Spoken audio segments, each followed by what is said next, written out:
स्वागत है हमारे YouTube चैनल जज्बा एकेडमी में। आज हम बात करेंगे बायोग्राफी ऑफ मोहम्मद गजनवी। आप देखने के बाद समझ ही गए होंगे कि बात किस पे होने वाली है। तो आज हम उसी पे बात करते हैं कि मोहम्मद गजनवी का जो जीवन काल था, जो मिडवेवल इंडियन हिस्ट्री है उसका कहाँ से स्टार्ट होता है। तो जो मिड वाला हिस्ट्री है इंडिया का, मिड वाला बीच वाला हिस्ट्री है, मिडवेवल हिस्ट्री जो है वो अरब के आक्रमण से ही स्टार्ट होता है। ये बात हमें ध्यान में रखना होगा। मध्यकालीन भारत का इतिहास ही बहुत ही महत्वपूर्ण है, क्योंकि यहीं से जो है राजनीतिक और आर्थिक स्थिति में चेंजेस आए। ठीक है, बात अब शुरू करते हैं कि मोहम्मद गजनवी का जो जीवन काल था एक ही बहुत ही निचोड़ात्मक है कि इससे कुछ सीखने को है और कुछ न सीखने की ज़रूरत है। क्योंकि मोहम्मद गजनवी जितने भी जंगे लड़ा, राज गद्दी पर बैठने के बाद, सुल्तान बनने के बाद जितने भी जंगे लड़ा, कभी हार का मुंह नहीं देखा। चाहे वो कोई सी भी जंग हो, उसने हारा नहीं। हमें भी इसी की तरह बनना चाहिए कि कोई भी एग्ज़ाम दे, मतलब मोहम्मद गजनवी के मैं और भी चीज़ों के मैंने वो नहीं कर रहा हूँ, अप्रिसिएटेड नहीं कर रहा हूँ। मैं ये कह रहा हूँ कि मोहम्मद गजनवी ने अभी तक कोई जंग नहीं हारा, और हमें भी इसी तरह बनना चाहिए कि कोई भी एग्ज़ाम हम ना में फेल ना हो, सब में क्रैक करें। कोई ऐसा एग्ज़ाम बना ही ना हो कि हम जो वो पास आउट ना कर सकें। ठीक है, तो हम शुरू करते हैं मिडवेवल हिस्ट्री या मिडवेवल इंडियन की कहानी या मोहम्मद गजनवी की बायोग्राफी के बारे में पढ़ना शुरू करते हैं। तो जो पहले इसके बारे में सोचते कि अरब से जो आक्रमण हुआ उसके बारे में थोड़ा जान लेते हैं। अब देखिए कि अरब के जो आक्रमण हुए थे भारत पे, अरब देश के आक्रमण जो भारत पे हुए थे वो हमें कहाँ से मिलता है। तो इतिहास जो होता है वो हमारा अतीत होता है। इतिहास को जब भी आप पढ़ा करिए तो या तो किसी राइटर ने वर्णन उसके बारे में किया है, उसके बारे में जानकारी लीजिए, तभी उसको पढ़िए। क्योंकि ये जो होता है ना, कुछ लोग मतलब जैसे कि हिस्ट्री में चेंजेज हो जाते हैं, तो वो क्या होता है कि आपको ये समझ में नहीं आ रहा है कि चेंजेज होने से क्या हुआ। चेंज होने से ये होता है कि आपके अतीत में चेंज हो गया। सिंध पे आक्रमण किए गए थे, उसका विजय की जानकारी जो है हमें कहाँ से मिलती है। सिंध पे जो सिंध को अरब ने कब जीता था? सिंध ने अरब को 712 ईस्वी में ही जीत लिया था, मोहम्मद बिन कासिम के द्वारा। मोहम्मद बिन कासिम जो था, जब आक्रमण किया था सिंध पे, तो उस समय का वह राजा कौन था? दाही था। ठीक है, तो उस कहानी पे हम नहीं जाते हैं कि उस समय का कहानी क्या था क्या नहीं था। ठीक है, उस समय की नहीं रहती है। तो मैं बता देता हूँ कि 712 ईस्वी से जो है 712 ईस्वी में जो है 712 ईस्वी में ये याद रखिएगा आप कि मोहम्मद बिन कासिम कहाँ आया था? सिंध पे आया था, और सिंध पे आके सिंध को विजय करके चला गया। ठीक है, उसके बाद आते हैं हम लोग कि बायोग्राफी ऑफ मोहम्मद गजनवी के बारे में जानकारी लेने के लिए आते हैं। ये हमें बहुत ज़रूरी चीज़ है कि हम कैसे इसको जानकारी लें। तो उत्बी की एक रचना थी किताब उल यमीनी से हमें ये पता चलता है कि मोहम्मद गजनवी और उनके वालिद, पिता और फादर जो थे, सुबक्तगीन का शासन का पता चलता है। तो उत्बी की रचना से ही हमें क्या पता चलता है? तो उत्बी की रचना जो थी क्या थी? किताब, ये लिख लीजिए, किताब उल यमीनी। ठीक है, उससे हमें गजनवी के शासन और काल का पता चलता है। ठीक है, या शासन का पता चलता है। फिर उसके बाद एक अलबरूनी थे, उनके साथ आए थे, मोहम्मद गजनवी के साथ जो है भारत आए थे। तो उन्होंने एक रचना की थी, तहकीके हिंद की थी। क्या की थी? तहकीके हिंद नाम की रचना। ये थी भारत के समाज का विवरण, इसमें था। भारत का समाज का क्या था? विवरण था उस समय का। फिर गजनवी का विवरण तो हमें मिल गया। अब हम थोड़ा सा इस पे आते हैं कि शुरुआत से अब आते हैं। ये दो चीज़ का हम छोड़ देते हैं कि दो चीज़ क्या था, नहीं था।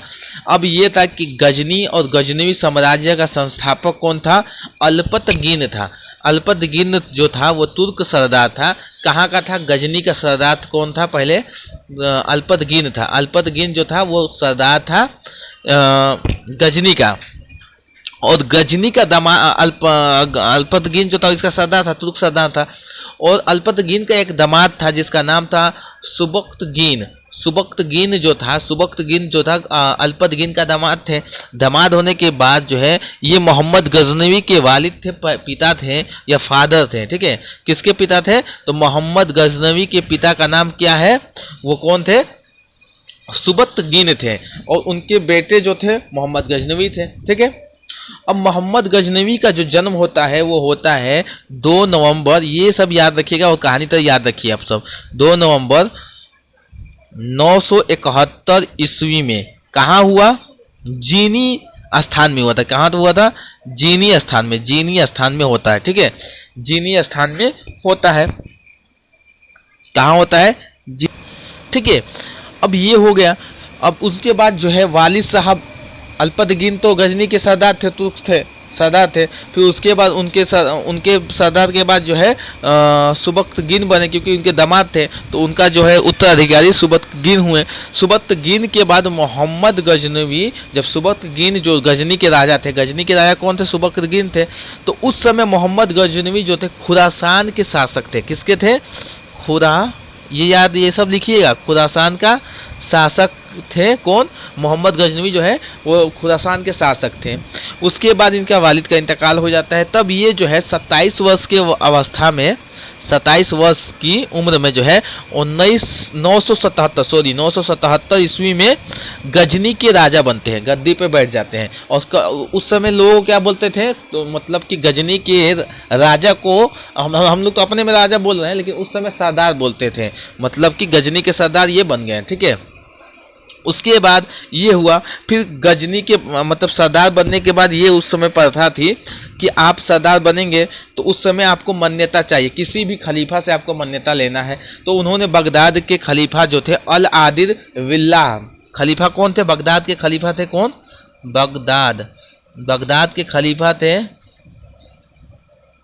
ये नाम लिखते चलिए। बगदाद के खलीफा थे अल आदिल विल्लाह, आधा लो फिर विल्लाह, ठीक है। अल आदिल विल्लाह बने, ठीक है। थोड़ा सा मैं इसको, जो अल आदिल विल्लाह थे, ठीक है।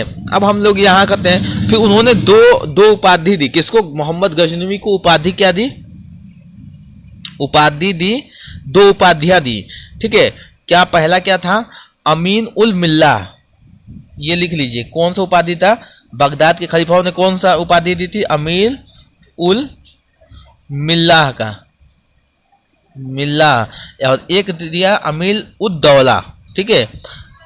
अमीन ये भी है, अमीन नहीं है, अमीन है, ठीक है, सॉरी, अमीन उद दौला, ठीक है।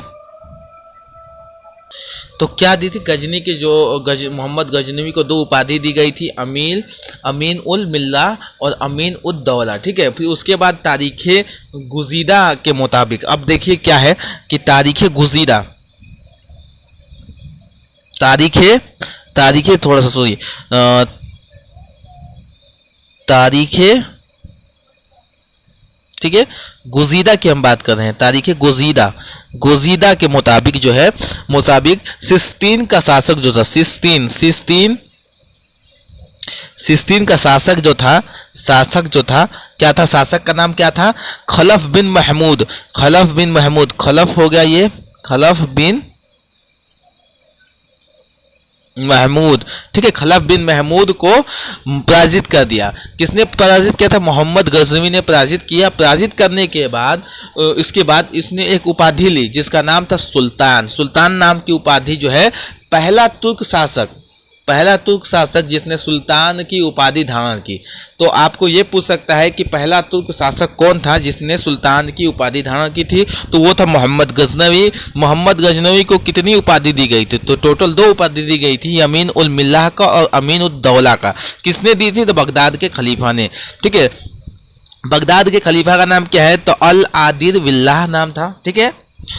मोहम्मद गजनवी कितने वर्ष की अवस्था में सरदार बना? तो सरदार जो है 27 वर्ष की अवस्था में, कितने वर्ष में? 27 वर्ष की अवस्था में जो है सरदार बनता है। कितना डेट क्या था? तो 977 ईस्वी में, ठीक है। और 977 ईस्वी में, और जब सरदार बना तो किस प्रदेश का शासक था, किसका शासक था? तो खुरासान का शासक था। मतलब कि जब गजनी के सरदार बनने से पहले वो खुरासान का शासक था। ठीक है, खुरासान का शासक था। फिर उसके बाद तारीख गुजीरा क्या कहती है? तारीख गुजीरा के मुताबिक क्या है? तो तारीख गुजीरा के मुताबिक जो है एक सिस्तीन का शासक था जो खलीफ बिन मोहम्मद को मोहम्मद गजनवी ने क्या किया? पराजित कर दिया। उसके बाद इसने उपाधि ली सुल्तान की, और सुल्तान की उपाधि लेने वाला पहला, सुल्तान की उपाधि धारण करने वाला पहला तुर्क शासक बना। ठीक है, उसके बाद 1000 मान लीजिए ईस्वी से 1027 ईस्वी तक इसने 17 बार भारत पे आक्रमण कर दिया। क्या किया? भारत पे आक्रमण किया। आपको यहाँ तो एकदम सही ध्यान रखना है, एकदम बारीकी से ध्यान रखना है एक एक चीज पे। अब मैं सबको मतलब वो करते चलूंगा, आप याद रखिए। पहला जो था उसने पंजाब पे किया था 1000 ईस्वी में। पहला आक्रमण जो था वो कहाँ था? पंजाब में था, पंजाब पर। ठीक है, पंजाब में लिख देता हूँ, पंजाब के समीपीय क्षेत्र में था। वहाँ का राजा था जयपाल। ठीक है, ये थोड़ा सा मैं अभी डिस्कशन करूंगा।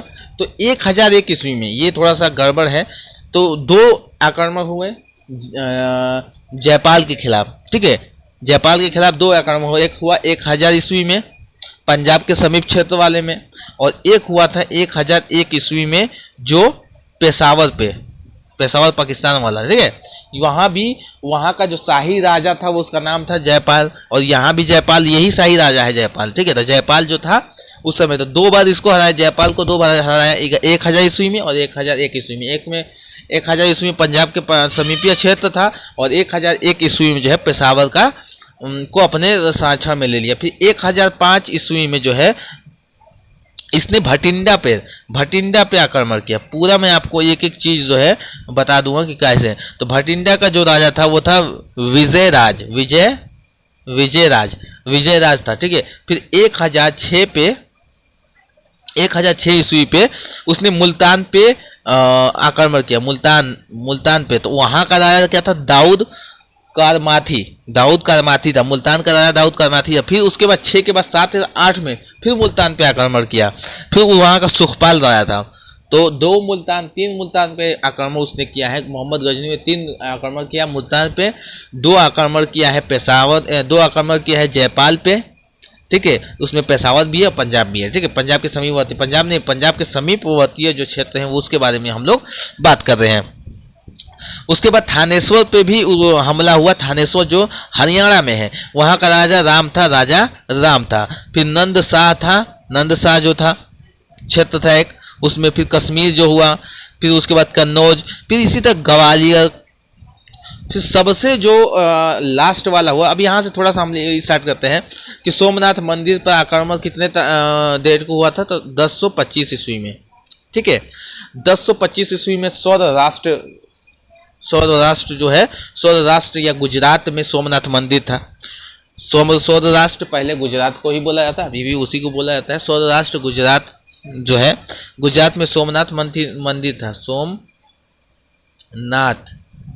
फिर मंदिर था। ठीक है, ठीक है। इस पे आक्रमण करता है मोहम्मद गजनवी। वहां का राजा होता है भीम प्रथम जो है वहां का राजा होता है। भीम प्रथम को इसने मोहम्मद गजनवी क्या किया? हरा दिया। भीम प्रथम रहता है। और सोमनाथ मंदिर का जो है रक्षा करने वाला जो है उस टाइम जो था को रक्षा के लिए जो है अनिहलवाड़ा के जो शासक पर भी आक्रमण हुआ। तो वो सोमनाथ मंदिर का जो है रक्षा करने वाले थे। अनिहलवाड़ा वाले शासक जो थे वो रक्षा करते थे, तो मोहम्मद गजनी ने उनको भी आक्रमण कर दिया, उनके भी। अब जब ये सोमनाथ मंदिर का जो है आक्रमण करने के बाद, ये जब मोहम्मद गजनवी भारत से जा रहा था, लूटपाट करने के बाद जा रहा था, तो उसी टाइम जो है मोहम्मद गजनवी पर जाटों ने हमला कर दिया। क्या कर दिया? जाटों ने हमला कर दिया 1025 ईस्वी में। ये देखते रहिए आप। उसके बाद 1025 ईस्वी में जब जाटों ने हमला कर दिया, तो मोहम्मद गजनवी ने जो है महमूद गजनवी ने जो है 2 साल बाद 1027 ईस्वी में आया फिर भारत, और यहाँ से जाटों का जो है खात्मा कर दिया। ख़त्म करके चला गया, जाटों को ख़त्म करके चला गया जाता है, ठीक है। तो ये था। फिर उसके बाद जो है गजनी के दरबार में जो विद्वान थे उसके बारे में हम थोड़ा सा जान लेते हैं कि कौन कौन से विद्वान रहते थे, ठीक है। विद्वान कौन कौन से रहते थे, तो फारूकी थे, ये याद रखिएगा, फारूकी हो गया, उतबी, फिरदौसी हो गए,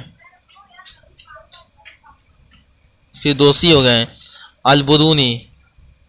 तो फिरदौसी का एक जो वो था, शाहनामा नामक ग्रंथ लिखे थे उन्होंने, शाहनामा, ये याद रखिएगा, इनका पूछ देता है कि फिरदौसी का कौन सा ग्रंथ लिखा था, तो शाहनामा, शाहनामा नामक ग्रंथ लिखा था।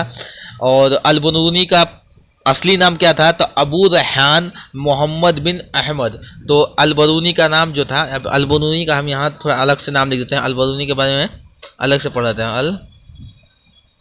अलबरूनी का असली नाम था, क्या था, अबू रेहान, अबू रेहान, अबू रेहान मोहम्मद, मोहम्मद बिन, ये हो गया बिन अहमद, अहमद, ठीक। ये असली नाम है किसका, अलबरूनी का असली नाम है। इसकी प्रसिद्ध रचना क्या थी, तहकीके हिंद। तहकीके हिंद में इसने भारत के समाज के बारे में बताया था उस समय की, जो गजनी जब गया था भारत में, ठीक है। और प्रसिद्ध इतिहासकार भी थे ये, प्रसिद्ध इतिहासकार भी थे,